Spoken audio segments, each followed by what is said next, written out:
What's happening, guys? We've got an Oculus Roomscale revisited thing that just came out in the Oculus blog. You should definitely check it out if you're interested. And I'm not even talking to this thing right now. Welcome back to another Reality Check VR video. Right now, we're just gonna. Do you guys remember? Do you guys remember a long time ago when everybody on Reddit was like, the Oculus Rift, it can't do room scale. If you turn around for some reason, you'll fly into outer space and disappear, and nothing will work ever again, and your parents will leave you. Bunch of random bullcrap. You know, a lot of people were just saying a bunch of random things without any actual knowledge or foresight of the future to come. Basically, what we've got here is we've got a lot of great tips the Oculus has come out with to get the best out of your room scale setup. Of course, I've come out with several videos talking about the different cables that you can use. I've come out with the breakout cable video, so if you're looking at those different things and you want to know more about that, of course, I do have those resources. But you know, there's just a lot of information when it comes to this stuff, so I just wanted to at least show you where you can get these resources so you can find out for yourself. I'm gonna actually operate the computer with my Oculus because we can do that now with Oculus Dash. That's right, it's a program that's built into our Oculus Home. Boom. Boom. Okay, well, of course, in the background right now, we have the Reality Check VR channel. If you go to thefaceofvr.com, it'll just take you right here to my YouTube channel. We've got a lot of 3D printer. We've got tech reviews of all kinds. Like I said, there's that breakout cable video right there. What you can do here is check out the Oculus blog, and I've got a link in the description where this Oculus blog is. I get emails, so every single time they've got a new post, it goes to my email, and you can see right here, Roomscale Revisited, getting the most out of your Rift. Posted by Oculus VR today. So it says earlier last year they published a 4-part Oculus Roomscale series, and you can actually go through here and you can see what each series talks about. They've got the tips for setting up a killer VR room, balancing bandwidth on USB, identifying host controllers, and of course extra equipment, talking about USB cables, the cards, H&V cable extensions, a lot of the things that I focus on right down there. I just wanted to make sure you guys knew about this page right here, and of course within each page you've got the ability to click on the link, and once you do so, you'll see that each one is very in-depth. So like, for example, when you want to see where do I place my sensors, which is pretty simple to do. You don't really need to do all this seeking, but you know, if you are trying to figure it out, they've done a lot of research right here and they've shown you all the different places that you can put your tracker and how well it sees it. Also, there is the ability to print 3D printed corner mounts.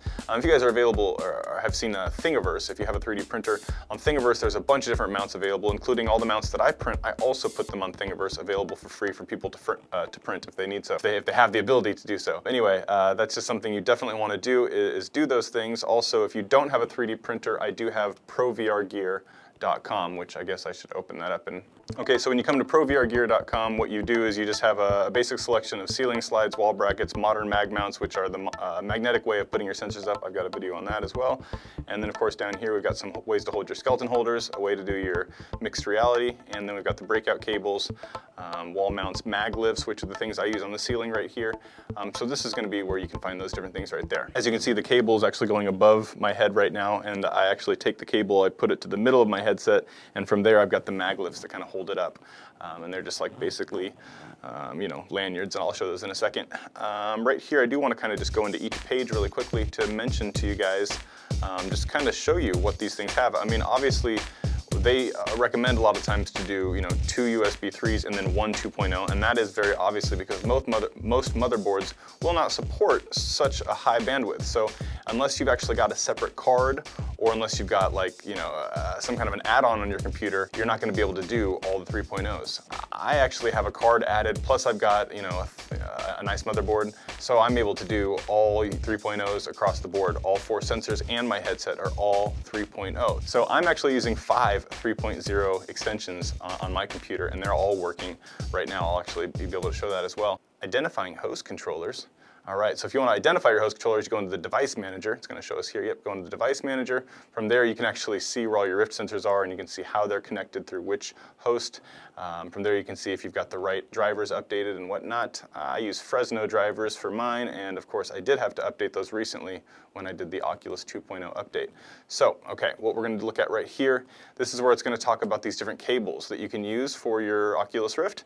And I do want to, of course, point out that, you know, you can use 3.0 cables even when you're plugging them into a 2.0 section on your computer. 3.0 is almost always backward compatible with 2.0. I've never found a cable that wasn't, so that's going to be something, especially in the future, if you do upgrade your computer or you're at the point to where you can have all 3.0, you're probably just going to like go ahead and get a 3.0 cable and just, you know, use it as 2.0 if you have to, and then, you know, you don't have to upgrade in the future. So down here it talks about the different PCI slot card adapters. This one right here I'm going to click on just because yeah, this is the one I actually purchased, but you can get it for $80 on Amazon.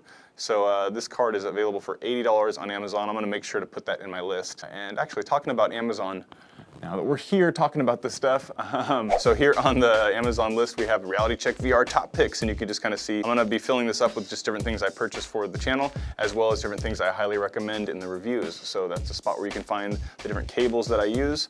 Also, I'm going to go into each page. We've got the, you know, the USB 3.0 right there for $7 or $8. We've got, you know, these different cables are available, and you can get them if you have Prime shipping for pretty cheap. So I'm going to go ahead and show you these different things that I've got right here in person, and you can take a look at them for yourself. Okay, I know we're just kind of jumping around and we're quickly looking at a bunch of different things, but I just want to kind of just give anybody that just got a Rift, I know a lot of people just got a Rift, I want to give them any tools that they can to empower them so that they can just get going and have the best immersive experience possible. So as I showed before just a second ago, like these little cables like this is a USB, you know, 10-foot 3.0 cable. If it's got the blue on the inside right there, then you know it's 3.0. Usually if it's a Cable Matters cable, it's going to work just fine for you.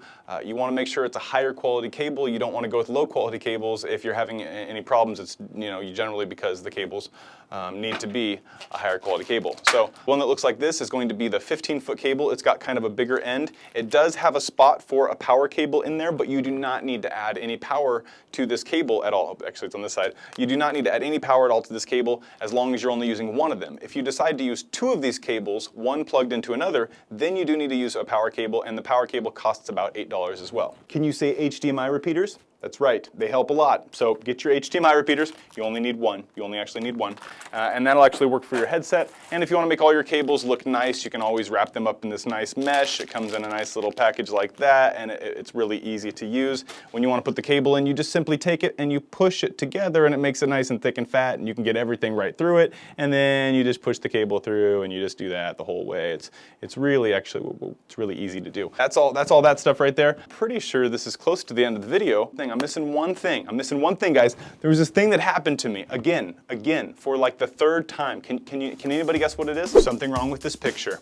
That's right, and that's that I'm holding several boxes of touch controllers. I only own one pair of consumer touch controllers. That's it. I've had to replace this pair not only one entire time, but my left controller I've had to replace 3 times now. And believe it or not, my left controller has once again gone bad on me.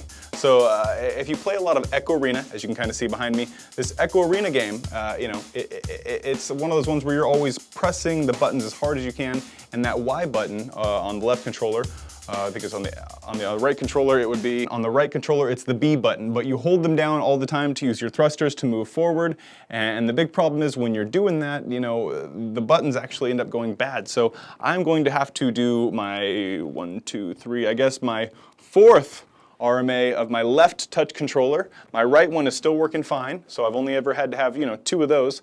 But yeah, I'm now on my 4th consumer touch controller for my right one when it comes to pushing those buttons.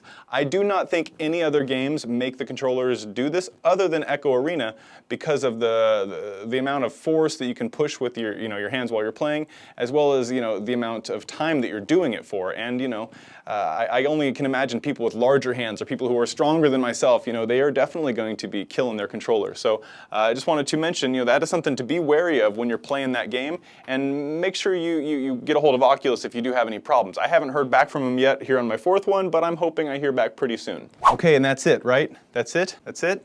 We didn't forget anything? I feel like we forgot something. I am a robot. Well guys, thanks for checking out this update video. Sorry it was kind of odd, random, and a whole bunch of different subjects and things. I just wanted to show you guys some stuff in case you were not aware of it. Plus, I will go ahead and turn this green screen effect off right now, and we will take a look around my messy room so you guys can see for yourself what exactly is going on in here. So, All right, end of the video. The video's over, by the way. The video's over. End of the video dance, yeah, yeah, yeah. End of the video. Okay, it's over. All right, now I'm gonna show you guys what's up. Okay, so kind of behind the scenes. I've got a whole bunch of crap on the floor over there because I'm being messy right now. I'm working on this headset review right there. Yeah, I'm working on that headset review over there in the DPVR, yeah. So let's see what we got going on in here. Whoa, here's the mag lifts up top. You can't really see them that well. Let me make sure we're zooming here. So there's the mag lifts holding my cable up above. And those guys are magnetically held into the little blocks. I guess I should always show that, shouldn't I? For example, if I pull, this thing just comes right off, you know? So if I wanted to take my cables down, I could just grab all these and my cables are now down, right? Or I can put them back up, and to put them up, it takes a whole lot of time, right? And what's nice is, like, as I pull my headset up, you can kind of see the cables go this way. And then as I'm like playing, if I move my headset or go to the ground, it pulls the cable.